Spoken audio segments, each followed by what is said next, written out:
बहुत पुराने समय की बात है। एक व्यक्ति अपने जीवन में अध्यात्म सहित कई जरूरी ज्ञान को प्राप्त करना चाहता था ताकि वह अपने जीवन को अच्छे से समझ सके और किसी भी तरह की स्थिति या परिस्थिति उसे विचलित न कर सके।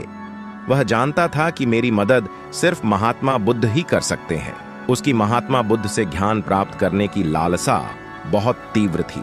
तो इस तरह खूब सारा अध्यात्म ज्ञान पाकर अपने जीवन को बेहतर और सुखद बनाने की चाह में वह व्यक्ति महात्मा बुद्ध के पास पहुंचा।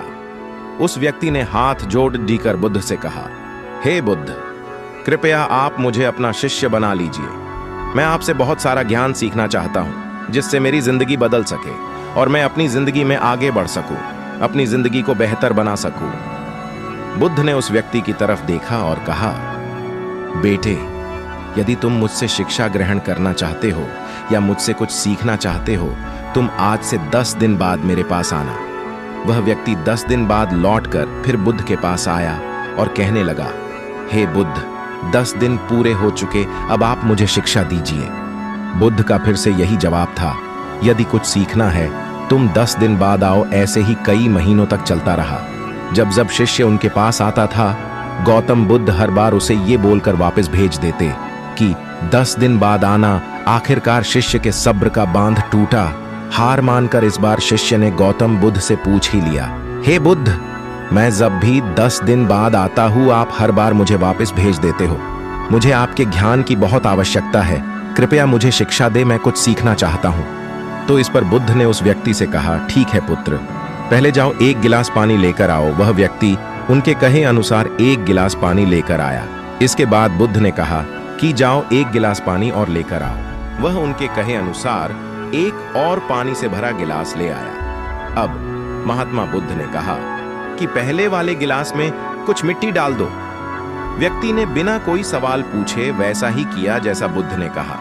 मिट्टी डालते ही पहले गिलास का पानी पूरी तरह दूषित व गंदा हो गया। अब महात्मा बुद्ध ने उस व्यक्ति से कहा कि इस पहले गिलास का पानी दूसरे गिलास में डाल दो। इस पर वह व्यक्ति बोला, महाराज जी, यदि मैंने ऐसा किया तो पहले 1 गिलास का पानी न सिर्फ बाहर ही गिरकर व्यर्थ हो जाएगा बल्कि पानी गंदा भी हो जाएगा।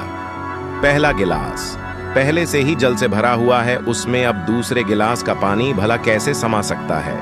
इस पर महात्मा बुद्ध मुस्कुराए और बोले, यही हम आपको समझना चाहते हैं कि तुम अभी ज्ञान अर्जित करने के योग्य नहीं हो, क्योंकि तुम्हारा मन उस भरे हुए गंदे पानी के गिलास की तरह पहले से ही तरह तरह के फालतू व बुरे ज्ञान से भरा पड्डिया है।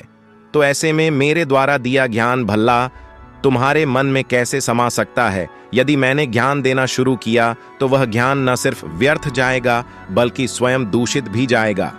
अतः तुम्हें सही ज्ञान प्राप्त करने के लिए और अध्यात्म ज्ञान को समझने से पहले तुम्हें अपना मन उन गलत और नकारात्मक विचारों से खाली करना होगा जो तुम्हारे मन में भरे पड़े हैं। अध्यात्म ज्ञान को हासिल करने के लिए मन का पूरी तरह से खाली होना अनिवार्य है। यदि तुम खुद से ये बात कहते रहोगे कि तुम्हें हर बात का ज्ञान है तो तुम कभी भी कुछ नहीं सीख सकते। इसीलिए पहला गिलास के पानी को तुम खाली करो, तभी तुम दूसरे गिलास का पानी डालोगे तो उसमें समा पाएगा। इसी प्रकार तुम दिमाग को खाली करो, अपने मन के पुराने विचारों को बाहर निकालो। अब वह व्यक्ति बुद्ध के बातों को समझ गया और उसने पहले वाले गिलास के पानी को खाली करके नई चीजें सीखने की ठान ली। दोस्तों, इस कहानी से हमें सीख मिलती है कि हमारा दिमाग एक पैराशूट की तरह है। पैराशूट जब तक खुलता नहीं है तब तक किसी काम का नहीं है। उसी तरह हमारा दिमाग खुलने पर ही काम करता है और कामयाबी की नई नई उड़ानें भरता है। इसीलिए आपके दिमाग में जो भी फालतू के विचार हैं उसे खाली कीजिए, तभी आप अपने जीवन में नई बातों को सीख कर अपने जीवन को बदल सकेंगे।